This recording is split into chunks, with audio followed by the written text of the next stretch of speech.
Okay. Welcome kamo mga kaigsuunan dinhi sa atong mga pagtuon sa pulong sa Ginoo nga makahatag kanato og pagtulunan sa mapadayunon sa pagkinabuhi nga matarong uban sa mga pagtulunan nga gikan sa pulong sa Ginoo. Uban karon ni Mama Telma, ako siyang kauban karon sa pagdaig o pagpamalandong namo sa pulong sa Ginoo. Wala si Sister Jeanette, si Gina, kung wife kay nasa karon sa trabaho. Badayon kami diha sa atong Cebuano nga pagpamalandong. Nahinaot ako nga kung asa man kamo, gihanyo ko kamo nga maga-comment, magapaabot sa inyong mga pag-ampo, magapaabot sa mga gusto ninyong atong ipaabot diha sa Ginoo. So magaampo kita. Dalaygon, gamhanan o balaan na mo nga Dios.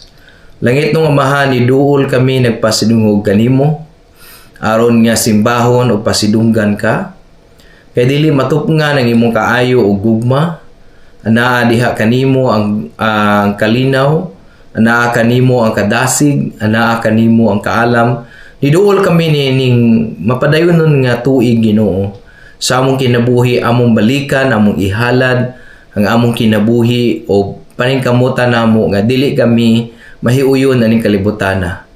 Uban ni og lamdagi kami sa among mga pagdayeg, uban Mama Telma, uban sa among mga kaigsuunan nga makakita nini online sa YouTube, sa Facebook. Daghang salamat kanimo o langit nung amahan o among Dios. Amen. Amen. So karon ato ang pagsugod atong mag-aawit kita diha sa pag-awit sa Ginoo ay ning kay agwapo ni siya nga awit ang tanan makaduol whosoever will, no? So mo nan ato ang awiton karon. Ang nakadungog magtugan gayon sa Dios nun nga pulong alang sa tanan. Malipayong pulong imantala na ang tanan makadul. Kinsa ang buot, imantala sa bisan ding dapit. Ang Diyos natong amahan nagatawag, ang tanan makadul. Imo siyang duulon sa madali, pultahan binuksan, sumunod ka na. Bugtong buhing dalan, mao si Jesus, ang tanan makadul. Kinsa ang buot, imantala sa bisan ding dapit. Ang Diyos natong amahan nagatawag, ang tanan makadul. Kinsay mubuot may siya, kung magpadayon sa pagtuon niya. Kinsay mubuot mabuhi man gayon, ang tanan makadul. Kinsang buot, imantala sa bisan ding dapit. Ang Diyos natong amahan nagatawag, ang tanan makadul. Daghang salamat sa atong panag. Karon atong makita ang minsay sa pulong sa Dios atong magta sa Roma kapitulo 12 bersikulo 2. Busa mga igsuon tungod sa dakong kaluoy nga gipakita sa Dios kanato, hangyoon ko kamo sa pagtugyan sa inyong kaugalingon ngadto sa Dios. Ingon nga buhing halad, balaan og ang pagkahimuot kaniya mao kini ang mga matuod nga pagsimba nga angay ninyong ihalad. Amen. So mga kaigsunan, nadungog nato ang mga pulong sa Ginoo nga nabasa karon ni Mama Tilma. Mahitungod sa ginaingon ni Apostol Pablo sa paghalad sa atong kaugalingon. Iya kining gipaabot sa mga Kristohanon dito sa Roma, sa mga unang mga Kristohanon og kanato karon, no, aron nga padayon nato nga madungog, mapamalandungan ang pulong sa Ginoo unsa ka importante ang paghalad. Makita nimo mga kaigsunan sa mga pagano, no, sa mga tawo nga mga pagano, dahan sila mga gihimong halad-halad. Labi na nato mga Pilipino, dahan kay tang mga ginaingon nga superstitious belief, no, kanang ato bang na tutuhuan na ay parehagod ang kaslon nga kinahanglan nga tumbahag lubi, iya sila mo tabok, no. Kuy dahan tag mga halad-halad niya na apoy giingon nga butangan natog itlog tong kuan kanini ang punuan sa kahoy kay aron dili ta hilabtan kay nay mga engkanto diha, nay mga lililain nga puyo nato diha, nay mga duwindi. So maghalad ang tawo. Unya ang pinakahadlok pigayo kay ilabi na sa mga uban nga mga giingon nga yung patawag nato kulto, kanang kulto kanang naang lahi na nga mga pagtudlo ba o kanang pagtuo nga niadtong higayon na magpatay silang tawo, no, ilabi na atong mga kinini ang panahon nga wala pa gid mailhan madunggi ang mahitungod kay Jesus Christ, no, sa pulong sa Ginoo. So parang nga panalanginan sila sa adlaw, panalanginan sila sa dagat, sa yuta, so magpadugo sila. Ang pinakasakit niya na magpatay sila o kana gintawo. Ngayon panila gani ang ilang ihalad kanang birhen nga babayi nga ilang ihalad didto kay mao gid nila ang pagtuo. Maigsunan wala na og dili na siya maoy gustong buot ipasabot ni Apostol Pablo kay ang atong Ginoong Hesukristo nianhi siya namatay sa cross, siya mismo naglukat kanato gikan sa atong mga sala, no. Siya ang nibayad, siya ang nagpakamatay, siya ang mismo naghalad siyang kinabuhi dito sa cross para kita makaangkon og kaluwasan. Ang pangutana, nganong niingon man si Apostol Pablo nga gihanyo kamo makaigsuunan sa paghalad sa inyong kaugalingon, no? Kaugalingon diha sa pagpasidungog sa Ginoo. At basahon og otro ang pag-alagad sa Dios, no. Busa mga igsuon tungod sa dakong kaluoy nga gipakita sa Dios kanato, hangyoon ko kamo sa pagtugyan sa inyong kaugalingon ngadto sa Dios ingon nga buhing halad, balaan o makapahimuot kaniya. Mao kini ang matuod nga pagsimba nga angay ninyong ihalad. Ayaw kamo pahiuyon sa pamatasan niining panahuna o kalibutana, ipabag-o hinuon sa Dios ang inyong kaugalingon pinaagi sa pagbag-o sa inyong una aron masayran ninyo ang kabubuton sa Dios unsay maayo hingpit ug makapahimuot kaniya. So naghanyo si Apostol Pablo sa mga Kristohanon ug kanato mga Kristohanon sa pagtugyan sa atong kaugalingon, pagtugyan, no, paghalad, isip buhing halad. So dili tumao ang mga ginabuhat, no, sa mga uban nga sila sakripisyo o kinabuhi aron ningon ana. Dili na wala na siya ang atong pasabot nga paghalad diri sa kaugalingon. Kani atong kaugalingon atong itugyan sa Ginoo nga buhi nga iya ang nga halad para kaniya sa pagdayeg, papasidungog, pagsimba ug pag-alagad.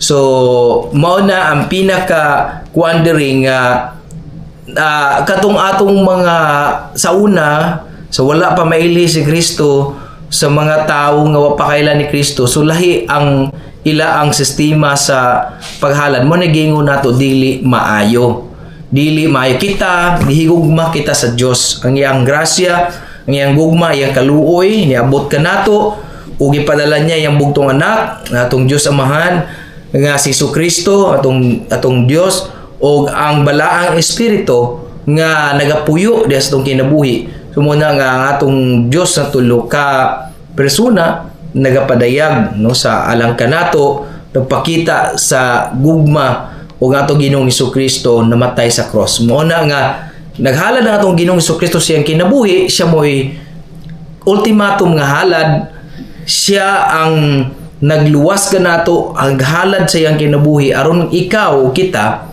mapasaylo sa atong mga sala. Muna kita ato pong itugyan ang atong kinabuhi sa pag-alagad, sa pagsimba, sa pagpasidungog sa Ginoo sa tanang panahon. Pag-una sa Ginoo. Mama Telma, kung naa ba siya ikasaysay, mahitungod anang paghalad sa kinabuhi? Ano yung diriingon sa mga buhing halad, balaan sa mga kapahimuot kaniya. Mugin nga ang atog yung kinabuhi, balaan yung deda sa Ginoo kay atong kalimtan ang magpasalamat sa Ginoo. Malimtan pud niya, pero balaan kayo ang pagtuos nato diha niya, musimbatan niya nga walay bisag unsa ato ang gamiton nga mapagtuo kundi atong idarito gad sa Ginoo kay siya mao ang atong magbalantay sa tanang panahon. Nora. Nadungog nato ang saysay ni Mama Telma mahitungod sa paghalad Ginoo atong i-direct sa Ginoo. Dili na ta kanang parehatong una matawag ta atong Ginoo sa bato, Ginoong adlaw, Dios sa adlaw, yana og sa ato ang mga katigulangan sa una na magina. Kato sa una wala pa man nato madungog ang mayong balita, ang mensahe nga gikan sa pulong sa Ginoo. So diha nato makita nga giputol na sa Ginoong Dios Kristo ang mga talikala sa sala sa dihang nasakripisyo ang iyang kaugalingon dito sa cross. Siya maoy nahimong pinakahalad. So muna nga na nakaangkon kita o kahigayunan mapasigi uli ngadto sa Dios kay kita makasasala man og malapason. So ang giingon ni Apostol Pablo nga kinahanglan nga ato kining balaan nga halad sa Dios. No, wat pasabutan na nga ang Dios balaan, siya ang holy, kita makakasala pinagi sa pagpasaylo sa Ginoo siyang grasya o pagpangayo natong pasaylo pagsugid sa atong mga sala kita baguhon sa atong Ginoong Kristo. Baguhon niya ang atong kinabuhi, baguhon niya og sa gahom sa Holy Spirit nga nagapamunga kanato makaangkon kitag bag-o nga kinabuhi. So bala ang halad, putli nga halad na pinaka-importante.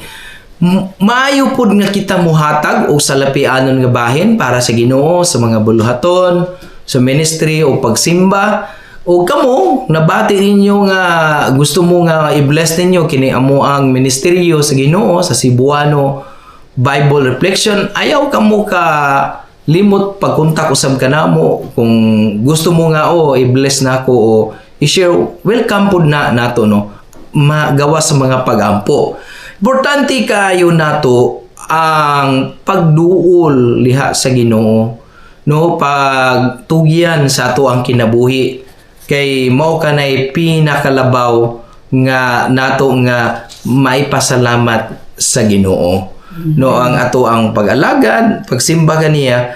Ug sa verse 2, gipaklaro ni Apostol Pablo nga ayaw kamo pahiuyon sa pamatasan niining kalibutan. Importante kay na kay di nato malikayan usahay nga ang atong kinabuhi kinata sa kalibutan atong ma-align sa kalibutan. So mo na nga dunay mga pulong nga kitang mga nalagad sa Ginoo, ikaw pod napili sa Dios. Na himo kang pinili. Dili po pasabot nga dili apil ang uban, kundili ang atong kinabuhi diha sa pagkamatarong sa Ginoo.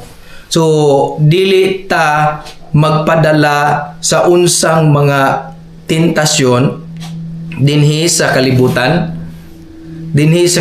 atong gipuy-an kay mao kana ang makapalayo nato sa Ginoo. So mubalik ta sa Ginoo, no? So muduol ta sa Ginoo, musugid ta kaniya, no? So dili kita magpahuyon ining pamatasan sa kalibutan. So mo na nga mubalik kita sa pulong sa Dios kani gyud, no? Balikan gid nato ang mensahe sa pulong sa Ginoo. Kung sa may ang gipaabot ka nato, magaampo kita para dili ta masalaag, no? Dili ta matintal. O dili ta maadto sa buhat nga dili maayo. O kung kita nakalapas na nakasala, makabalik ka sa Ginoo, gitawag ka sa Ginoo para musugid sa imong mga sala bisan unsa man nakadagtong pula o itom, ang Dios gamhanan milagroso nga maka ayo o maka tabang kanato sa ato ang mga gikahadlukan, no? So pinaagi sa pagtuo, no, og diha po nato makita nga ipabag-o sa Dios ang inyong kaugalingon o hunahuna aron masayran ninyo ang kabubuton sa Dios. Kani gyud importante kayo unsa man kabubuton sa Ginoo. So ipabag-o nato. So kung pabilin ta sa kalibutan, nya dili ta mo maminaw sa tawag sa Holy Spirit sa pulong sa Ginoo, di nato masabtan ang kaubuton sa Dios. Ginoo ba naman? Yes. Yes, dili nato masabtan kung unsang kaubuton sa Ginoo kung dili ta muduol maminaw sa Ginoo. So mo na nga daghan ta mga desisyon nga nakuan nasalaag ta. Na mga desisyon nga nagantos ta kay wala man nato makonek diha sa Ginoo, dili man niya kabubuton. So diha masayra nato kung unsa ang makapahimuot sa Dios. Unsa man gid ang makapahimuot sa Ginoo? Sakto ba gini akong gibuhat para ba ni siyang kabubuton? Para ba ni sa iyaang kahimayaan? So ikaw karon asa ka man pamalandungi ang pulong sa Ginoo, mutana ka Ginoo, mo ba ni mo kabubuton? Makipag-uli ta sa Ginoo. Nahinaot ako nga mahalad nato atong kinabuhi sa matag higayon. Mauna nato ang Dios sa matag higayon sa atong kinabuhi. Kung nagkulang ta, na ang grasya sa Ginoo, na ang gugma sa Ginoo nga iyang gihatag ka nato mga kita pasaylo, mubalik kita kaniya, mag-alagad kita kaniya. Di nato kalimtan kini nga verse nga atong nabasa karon nga naghanyo ka nato ang Apostol Pablo nga, so then, my friends, because of God's great mercy to us, I appeal to you, offer yourself as a living sacrifice to God, dedicated to His service and pleasing to Him. This is the true worship that you should offer. No? So, mo na yung tinuod ng pagsimba. Do not conform yourselves to the standards of this world, but let God transform you inwardly in a complete change of your mind. Then you will be able to know the will of God, what is good and pleasing to Him, and it's perfect. So, importante yun na sa kaayo. Diha gid nimo makita, diha gid nimo mapamalandungan ang mga pulong sa Ginoo. Magsunan natapos na pod ang atong Bible reflection. Uban Mama Tilma, nagpasalamat kami. Uban ni Jeanette, pasalamat kami. Usanan ka nato nga ang Dios mga panalangin kanato hangtod sa sunod nato nga mga pagpamalandong sa pulong sa Ginoo. Amen. Amen.